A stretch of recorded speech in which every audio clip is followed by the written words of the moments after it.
මානවයා ගල් යුගයේ පසු කරපු, එඬේර යුගයේ පසු කරපු, ගොවි යුගයේ පහු කරපු නූතන දියුණු ශිෂ්ට සම්පන්න ප්‍රජාතන්ත්‍රවාදී රටක ජීවත් වෙන මිනිස්සු.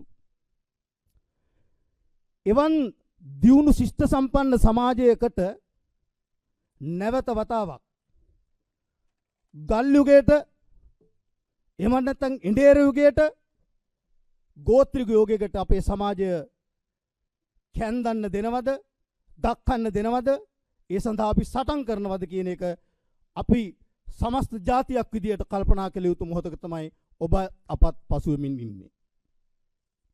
විශේෂයෙන්ම මම කියන්න ඕනේ අපි නූතන ශිෂ්ටවත් සමාජයක් විදියට තමයි, දියුණු සමාජයක් විදියට අපි දිනාගත්ත දේවල්, දියුණු සංස්කෘතියක්, දියුණු ප්‍රජාතන්ත්‍රවාදයක්, ශිෂ්ටත්වයක් දිනාගත්ත, ශිෂ්ට සමාජයක් දිනාගත්ත මිනිස්සු. එවන් සමාජයකට ඇයි දැවැන්ත මුදලක් යොදවමින්, දැවැන්ත විශේෂයෙන් මේ රටේ කීර්තිමත් මිනිසුන්, දැවැන්ත මුදල් සහිත මාධ්‍ය ආයතන, එවැගේම බෙහෙත් සමාගම්, මේ සියල්ල අද මේකට එකතුනේ කොහොමද? මේකට එකතුනේ ඇයි? අපි දන්නවා ඇමරිකාව මේ ක්‍රියාවලිය වහාම තහනමට ලක් කරා.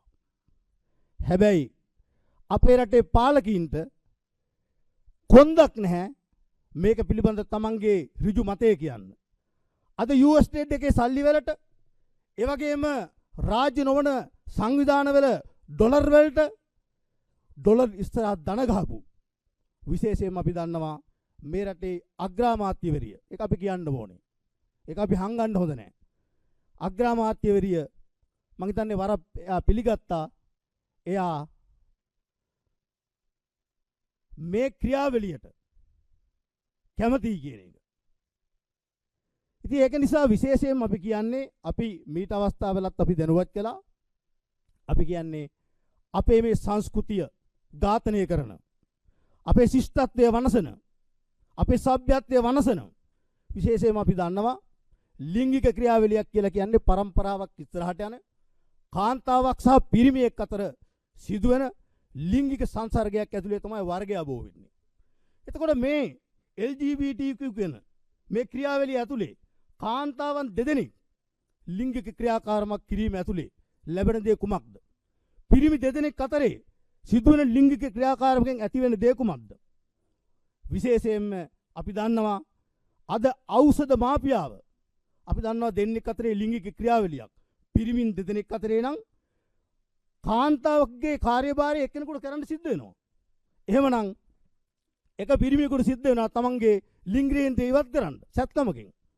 ඒක තමයි ඖෂධ මාෆියාවේ බලාපොරොත්තුව. ඒ වගේම කාන්තාවන් දෙපළක් නම් පියවරු ඉවත් කරන්න, ඒවට ඊට පස්සේ මුළු ජීවිත කාලයම ඖෂධ ලබා ගන්න සිද්ධ වෙනවා. ඉතින් ඒක නිසා අපි මේ අනතුර බොහොම හොඳට තේරුම් ගන්න ඕනේ. මේ අනතුර හොඳට අවබෝධ කර ගන්න ඕන. ඊළඟට අපි දන්නවා පාර්ලිමේන්තුවේ පනතක් ගෙනල්ලා මේක සම්මත කරන්න හදනවා. අපිට කිසිම ප්‍රශ්නයක් නැහැ.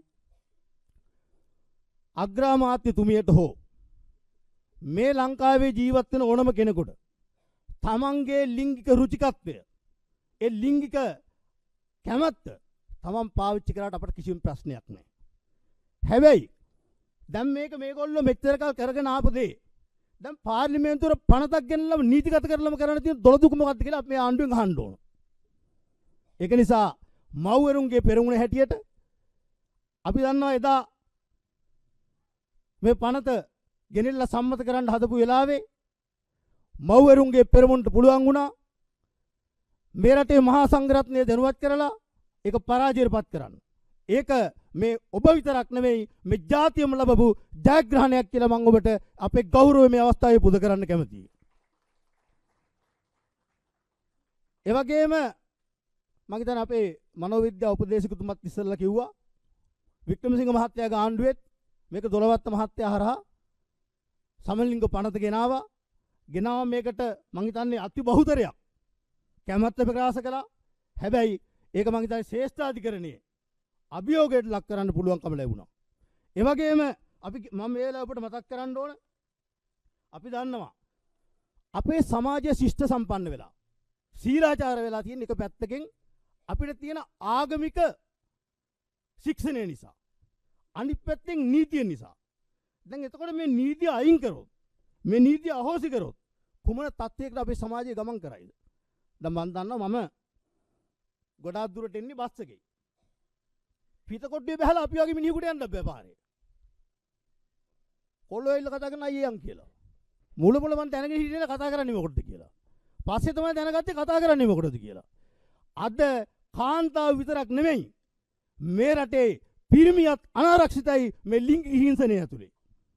ඉතින් ඒක නිසා විශේෂයෙන් මම මතක් කරන්න ඕනේ මේකේ මම කියන්න ඕනේ මේ Q කියන මෙතුමත් සෑහෙන මේක කතා කරා. ඒක ඇත්තටම විකෘති ලිංගික ක්‍රියාකාරකමක්. Q කියන එක ඇතුලේ සම්පූර්ණම සත්තු සමග මලමිනී සමග සිදු කරන ලිංගික ක්‍රියාකාරකම්. දැන් අපි අහන්න ඕනේ මේ රටේ සත්ව සංවිධාන ඉන්න එකෙන් අහන්න ඕනේ මේ නෝනලා බල්ලොත් එක්ක කරන ලිංගික සංසර්ගයක්. ඒ වගේම මහත්තුරු බල්ලොත් එක්ක කරන මේ ලිංගික සංසර්ගයක් ඇතුලේ සත්ව හිංසනය සිද්ධ වෙන්නේ නැද්ද? ඇයි මේ සත්ව සංවිධාන නිහඬ? ඒ පිළිබඳව කතා කරන්නේ නැත්තේ ඇයි? හැබැයි අද ඈත පිටිසර හේනක සිදුවන යම් සත්ව හිංසනයක් ගැන කතා කරන මේ සත්ව සංවිධාන වලට මේ හිංසනය පේන්නේ නැහැ. ඒ නිසා අපි ඒක ඒ සංවිධානයට මතක් කරන්න කැමතියි. ඉතින් එහෙමනම් මං හිතන්නේ කාල වේලා ගොඩාක් ගිහින් තිබෙන නිසා මම ගොඩාක් කාරණා ටික මතු කරන්න හිටියා. හැබැයි මම එක කාරණයක් ඔබට මතක් කරන්න කැමතියි.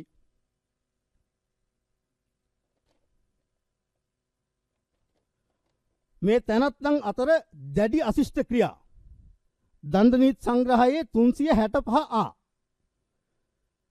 ප්‍රසිද්ධිය හෝ අප්‍රසිද්ධියේ හෝ වෙනත් තැනැත්තුක සමග යම් දැඩි අශිෂ්ට ක්‍රියාවක් සිදු කරන නැතහොත් එවැනි යම් ක්‍රියාවකට පාර්ශවකරුවෙකු වෙන හෝ එබඳු යම් ක්‍රියාවක් යම් තැනැත්තුකු විසින් සිදු කරන ලැබීමට කුට්ටණය කරන හෝ කුට්ටණය කිරීමට තැත් කරන මේ කුට්ටණය කිරීම කියලා කියන්නේ පොළඹා ගැනීම උත්සාහ කිරීම.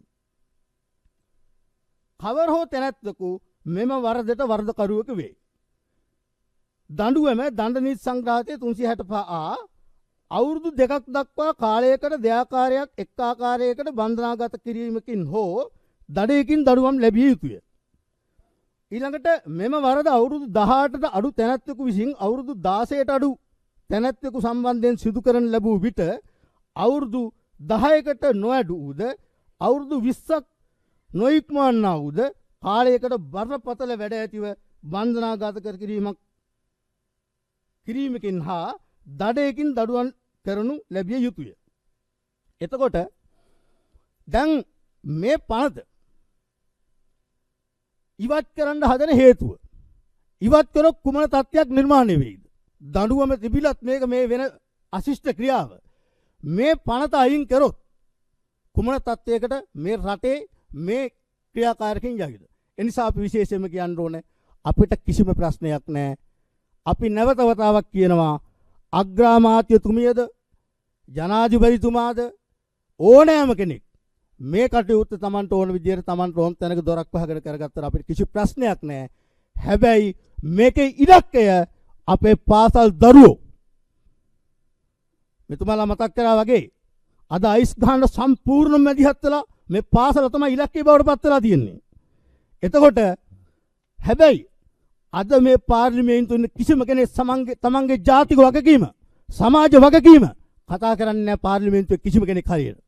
මේ ඔක්කොම කතා කරන්නේ අගෝස්තු මාසයේ ජනාධිපති වෙන්න. ඊළඟට දෙසැම්බර් මාසයේ ජනාධිපති වෙන්න. කවුරුවත් මේ රටේ සමාජ වගකීම තේරුම් ගන්න නැහැ. අපේ දරුවෝ වලපල්ලට ගිහිල්ලා අපේ දරුවෝ අශිෂ්ටත්වයේ ගොදුරක් බවට පත් වෙලා.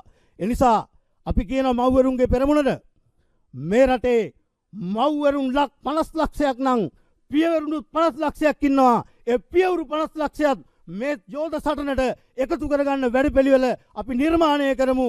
ඒ සඳහා යෝධ බලය යෝධ ශක්තිය මේ සංවිධානයට ලැබේවා කියන ප්‍රාර්ථනයක් සමගින් මේ අශිෂ්ට ක්‍රියාව නතර කරන මේ යෝධ වැඩපිළිවෙලට මේ ශිෂ්ට සම්පන්න වැඩපිළිවෙලට තමන්ගේ සහයෝගය ලබා දෙන හැටියට මතක් කරමින් ඔබ සියලුම දෙනාට ස්තුතියි.